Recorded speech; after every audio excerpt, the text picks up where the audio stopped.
Weekly gripe number two, I want to talk about relationships. But I also want to talk about getting out of our own way before starting a relationship.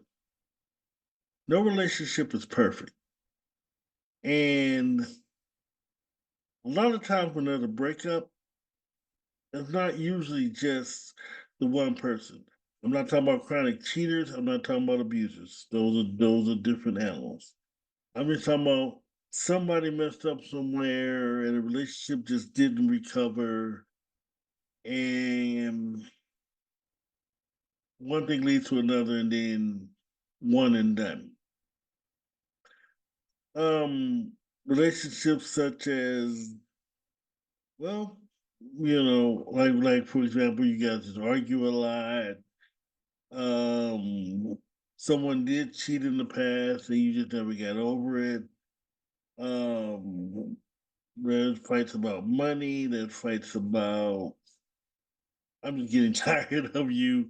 Things like that. But whatever your reason for the breakup is, before you get into the next one, and before you constantly blame your ex, even though that ex may have been the biggest contributor, think about what you contributed to the breakup as well.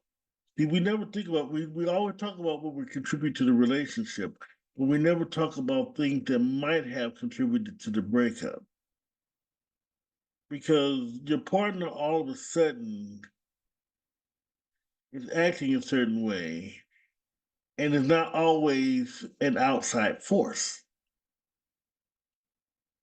And so, what the partner usually does, instead of talking to you about it, they'll go out and do something stupid, and that furthers the breakup. However, that's why we communicate with each other.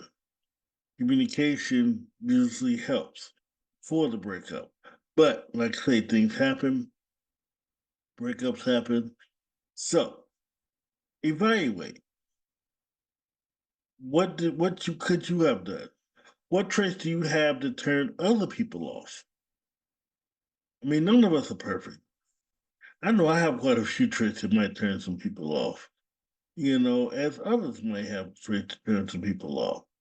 I had to reevaluate before I got married again. I had to think about what I do, or how I annoy people, or how I do this, or how I do that before that happens. I had to evaluate how nice or how not so nice I am to people.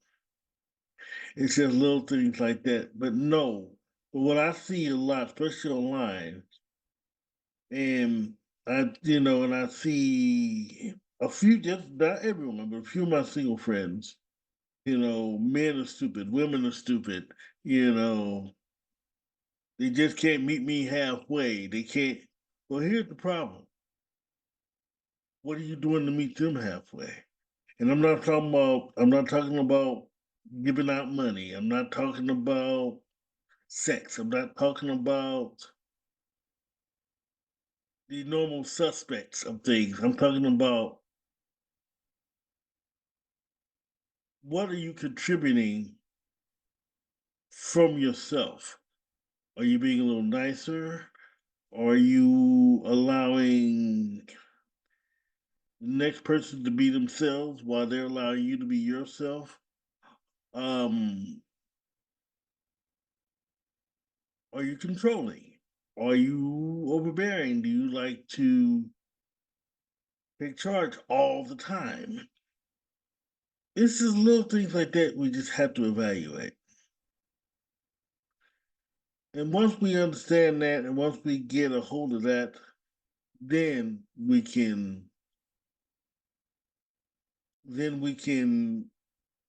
move on.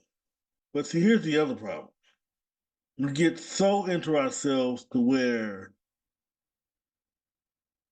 women are always evil, men are always evil, men are all dogs, women are all hoes, this and that, and women do this and women do that. Number one, when did the dating pool become men versus women? I mean, men versus women should never be.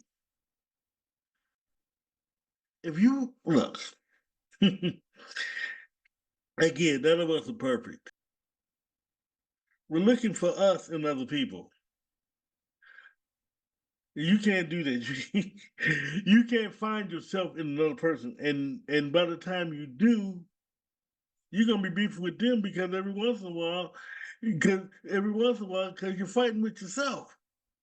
Things you hate, they hate. So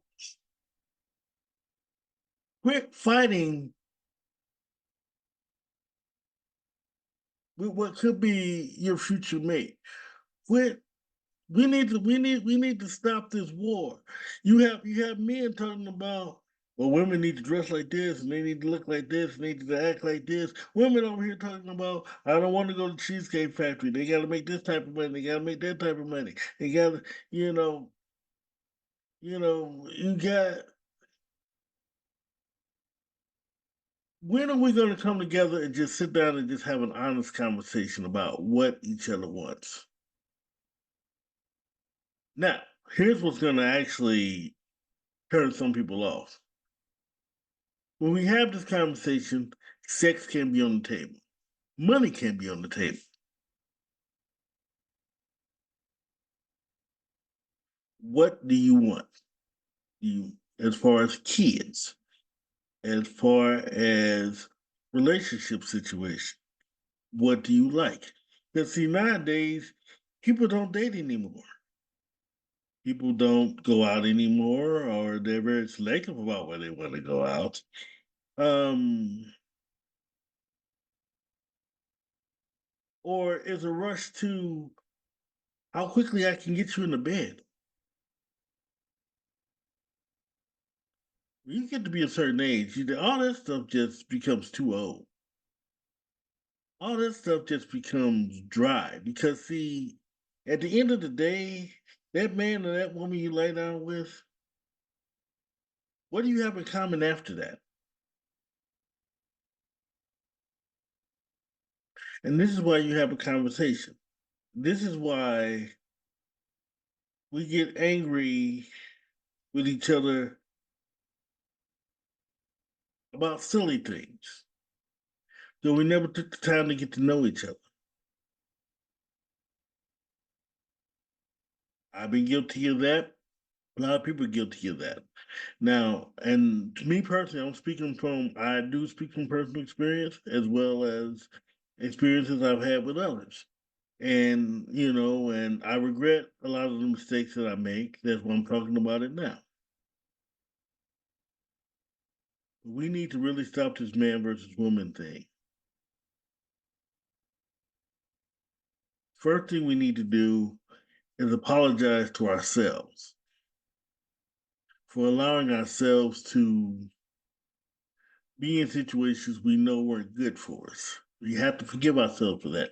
Let that go.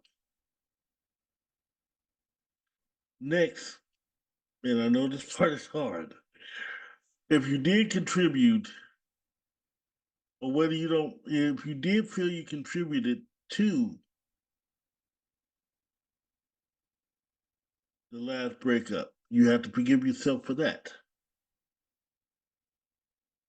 You don't necessarily have to go to that person because, in fact, I don't advise you to go to that person unless you just still have a good rapport with them. Just forgive themselves in your heart. It's also good for your blood pressure too. So those of us with high blood pressure, it's also good for your blood pressure. And finally, give yourself some time to do you. And when you do date in silence, get to know each other, find out what you like and what you don't like. And the reason I say let all the baggage go so you don't carry that into the next relationship or the next date. So that way you're not spending your whole time talking about your ex this, your ex that, and everything. Relationships aren't hard. Dating shouldn't have to be hard. We only make it hard. Actually, social media makes it hard. Also, too, until you're ready, keep your relationship off social media.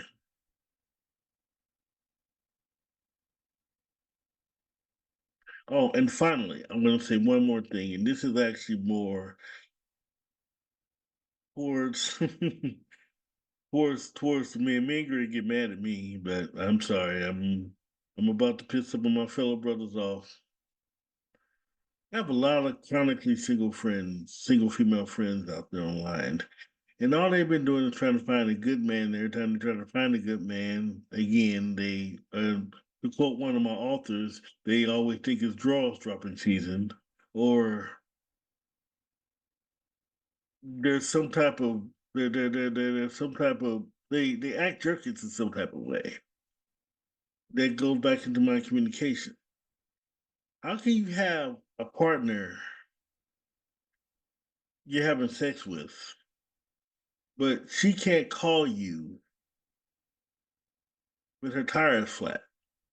She can't call you when she's in need, but yet she can be there in your time of need,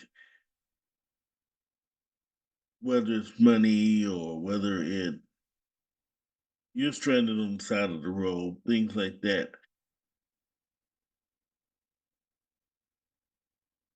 Women need security. And miss me with all the independent women stuff. Even independent women need security. They're independent because they have to be. No, they don't. No. They don't need a man to take care of them. But everyone needs companionship. So this is how I'm going to get into the last part of this. Don't get upset when, and I'm telling you, it's coming because, like I say, I have about maybe six single female friends of mine that and about two, three more who just suddenly became single. So I know a lot of single female friends out there. Don't get upset that the woman whose inbox that you've been in all the time ends up suddenly married or in a loving relationship. Because I've seen that too. Like, well, I've been in your inbox saying this and that and that and the other, but you haven't been backing up with what you're saying.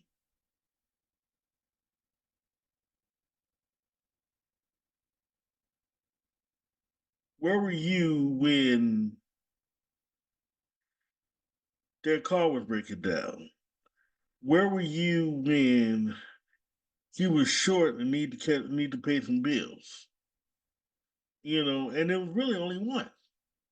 Where were you when? See, you have to be present. Or where were you when she needed a shoulder to cry on because she either lost a family member or something happened to one of her kids or something happened to a sibling, something. We as men have to be present. But yes, I'm also picking on you women too. You women too have to be present for us men when we need you as well. Well, that's it. The weekly gripe. Stay tuned next week. I've actually got some politics for you next week. Peace. And as always, let your writing fuel your spirit and God bless.